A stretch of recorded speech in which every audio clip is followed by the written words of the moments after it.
Hey everybody, welcome back. Episode 20 of the reviews. Um, I'm trying a little something different, a little different angle here. Got my little pal Godzilla, and still doing reviews of the Power Ranger audio drama, Season 2, Episode 7. I know y'all probably getting sick and tired of hearing it by now, but Power Rangers is almost over for a while, and then on to the next adventure. Going to be probably X-Men by the look of it. Well, this episode of the audio drama is about 39 minutes. And it starts with a lot of action. As we know from the cliffhanger, the last one, a missile was shot at the command center. And we heard it go boom. Well, the Power Rangers were ticked off pretty well. They started using their Zords to fight pretty heavily against the Shogun Zords. And in doing so, they shot the blue Shogun Zord out of the sky, causing it to crash fairly hard to the ground, and sending the blue Shadow Ranger to the hospital because of damages and injuries. Also during the fight, our Power Ranger friends were magically teleported away, and themselves and the Shadow Rangers and the army had no clue where they went to begin with. Now, the Rangers realized they were back in the command center. Now, Rita, the government, the Shadow Rangers were all like, where did they disappear to? Blah, blah, blah. But the Rangers were all confused of what happened. Well, at the last second, Alpha and Zordon was able to break the Earth's atmosphere and kind of deploy a gimmick to let everyone see what they needed to see, fortunately or unfortunately, to finish the escape for the command center. So it was a good thing it happened for them. It gave the command center time to finish getting away. So the command center is now in space. And no, this isn't opening way for Space Rangers or Power Rangers in space. There's not a Easter egg for that yet. I think there might have been a name for one of the Rangers earlier on. If not, I know there's a name for them in drop for one of them later on.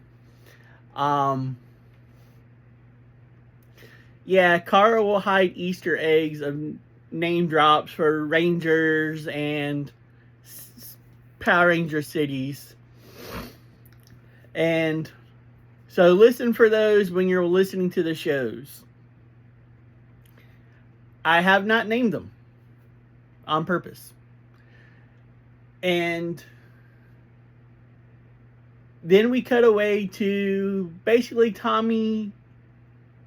No, sorry, not Tommy. Jason and Trainee talking in the prison.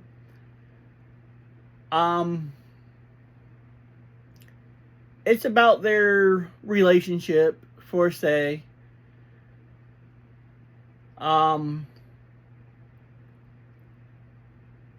It was nice. I didn't find it much needed. It was good to kind of break the action up. So it was one of those was needed but wasn't needed moments at the same time.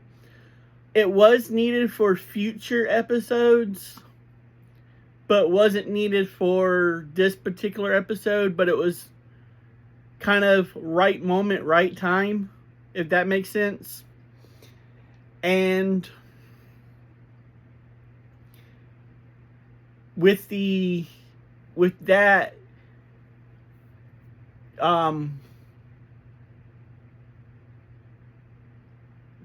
it cuts to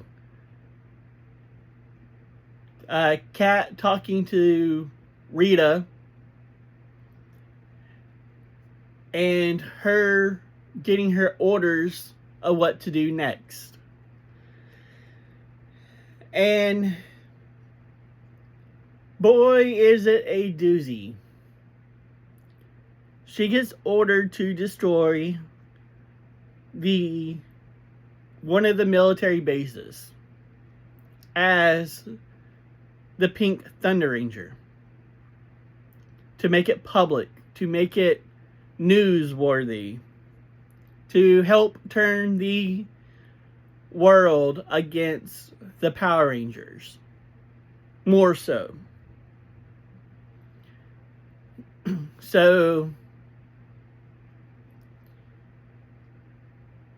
And to also set up an ambush for the Power Rangers to get captured.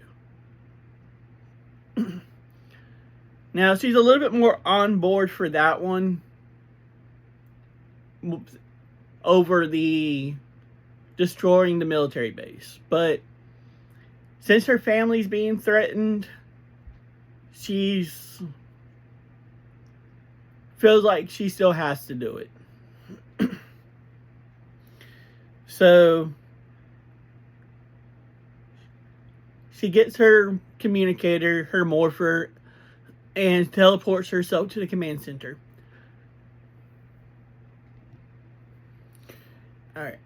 She gets to the command center, and immediately Aisha gives her the 3rd degree. I do not blame Aisha at all, because it's highly suspicious. And Carl wrote this scene very well. And I kind of wish this scene was a little bit longer, and that Carl wrote a little bit more pushback from Aisha. I felt like he let Aisha give in a little too quickly. But at the same time, it kind of seemed... I'm sorry, it didn't kind of seem. It was realistic, so it did make sense. But to me, I felt like there should have been more pushback from Aisha, because they get into an argument where Catherine's like, please, I found where my family's at. We need to go. They're in San Francisco. I followed them after they got taken. That's why I didn't come to the command center. That's why I didn't teleport or anything. I had to find out where my family was taken.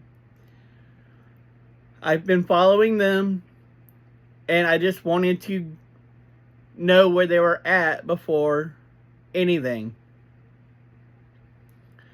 And Rocky and Adam and the guys were all kind of on her side, the sympathetic side, you know, the damsel in distress scenario where she's spilling her guts out, and alright, sorry, pausing for TikTok. Alright, part 2 TikTok, carrying on for YouTube. But yeah, she's playing the damsel in distress card, knowing the guys will be on her side. And Aisha's just like, in a way, knowing in her heart something's not right. You know, that women's intuition, that something's up, something's not right, something's wrong. So Aisha comes up with the idea, like, okay, fine. Catherine, Rocky and Adam will go with you. Myself and Billy will stay here. Oh, sorry. And Zach. And Zach will go with you. So it'll be 4 of y'all. 4 of y'all will go. Myself and Billy will stay back here and see what we can do about finding the others. And then Catherine's like, oh no, please, we all have to go. It's my family. And this is where I wish, like, Aisha gave more pushback to be like, girl, no. But she didn't. She caved quickly, but I mean, it is realistic for a person to give in that quickly. So it's not that big of a deal. And they all went. And as soon as they got down there, morphed, should I say, they are met by the Shadow Rangers, except for the blue one, because she's in the hospital. And, of course, the white one, because at the time, Catherine's morphed as the Pink Thunder Ranger. And they're like, what's going on? And Catherine's like, I'm sorry, my family's not here. And Aisha's like, of course, had some words for Catherine. And Catherine's morphs into the white Shadow Ranger, revealing that she is fully the rat. And by the time this happens,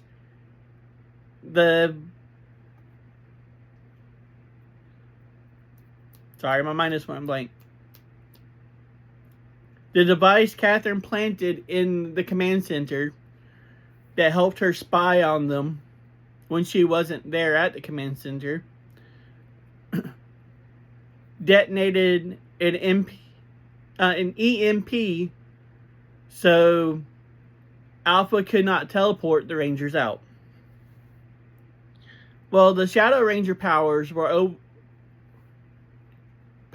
allowed the Shadow Rangers to overpower the Power Rangers. Oh boy, that was a lot of power in one sentence. Sorry, guys.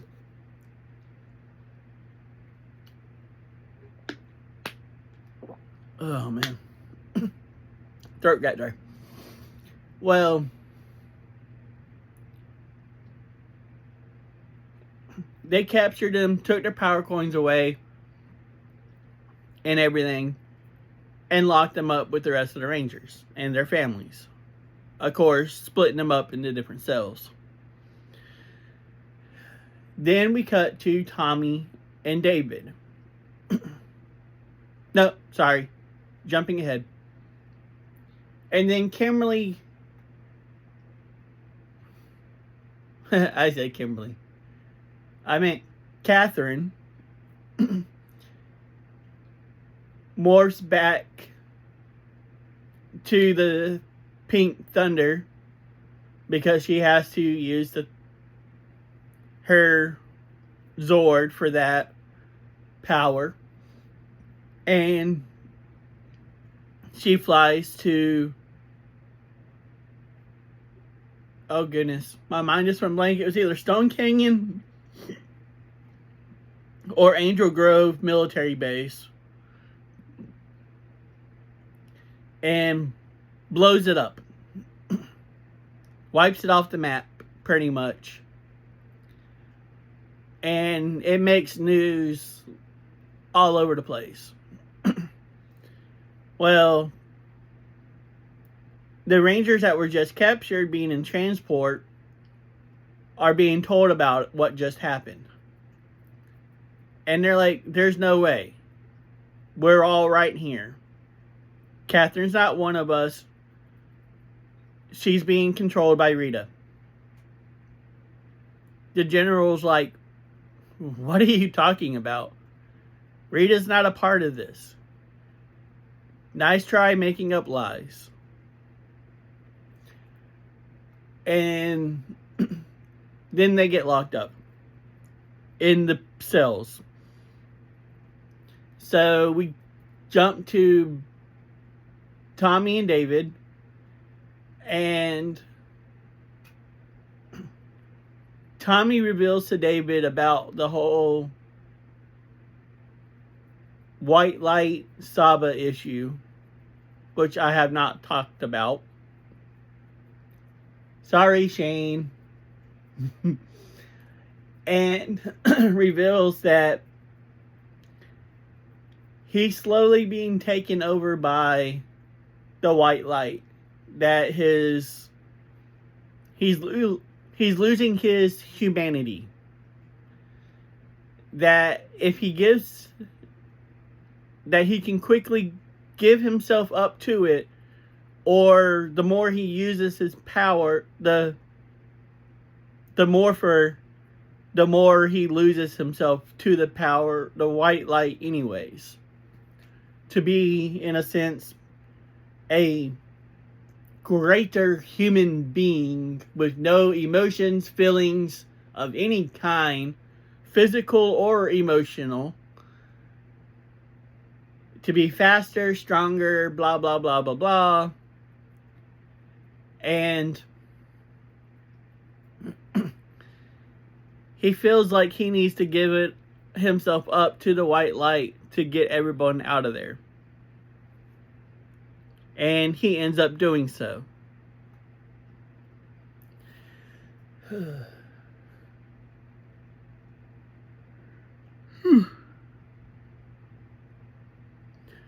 Well, once he gives himself up to Saba in the white light,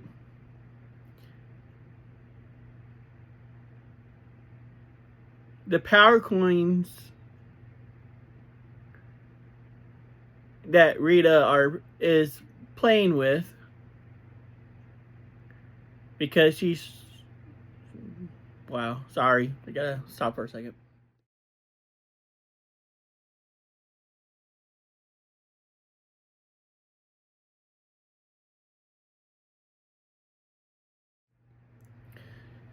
Sorry about that. But yeah, Rita's in another room playing with the power coins. She drained David's blue thunder coin, and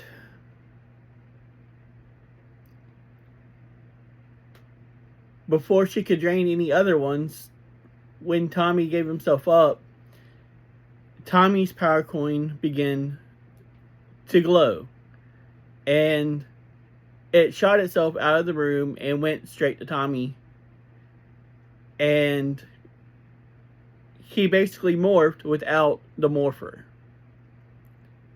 He became the White Ranger. He was no longer Tommy. He is just the White Ranger. Well, Rita immediately calls everybody to the prison cell.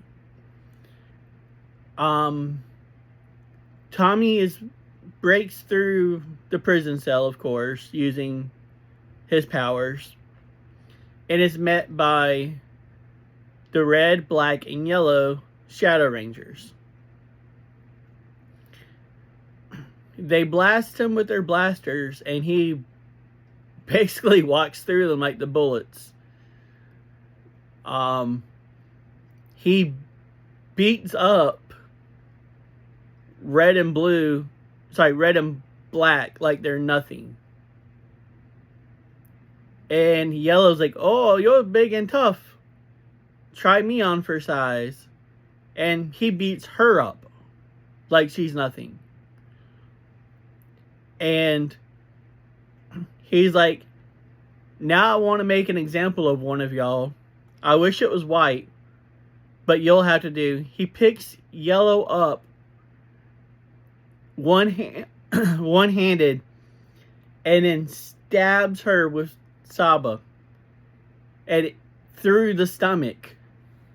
So like, phew. And he kills her. Straight up kills her. Yeah. That's not our Tommy. That is Saba. Saba's in control, the white light. So she falls dead to the floor. Well, Rita, seeing this, uses her magic to pull out Kimberly and Tommy's mom from their cell. To pull them close, to pretty much pull them as two human shields, and to give Tommy a choice. You can only choose one of them, not both. One will die, one will live, you pick. And David's like being so hot-headed. It's like, haha, you forgot about me. Starts running up and gets himself knocked to the floor. And Tommy's like, whatever. And he goes straight up and saves Kimberly without a second thought, allowing his and David's mom to be instantly killed, turned to ash. And David is yelling and screaming his head off at Tommy. And even at the point he yelled at Kimberly because he's just so mad. I don't blame him for say, because if I lost my mom in that manner, I'd probably would go like super mental too for a while. And that actually sets up for what happens next in the next episode. There's a few more things that happens, but I'm actually going to end it here for time. And it's not a lot of importance, because the Rangers all just go back to the command center. And the families are not saved at the moment. So I'm just going to end it here. But this was a crazy episode. And the way Carl wrote this episode, from its ups and downs to like the nice planes in between to kind of level things out, was really good. Definitely, in my opinion, a lot better than the last episode. And I like that comment he left about it being, the last episode being a favorite by a lot of people. And I find it funny, is like, I seem to like the ones that people don't like and dislike the ones that people like. So that's pretty funny, in my opinion. But I guess it's cool to have that aspect, the different ends of the pendulum in that aspect. So, especially for a writer, so they can see that there are the good ends of that aspect. So keep it up, Carl. All right, laters.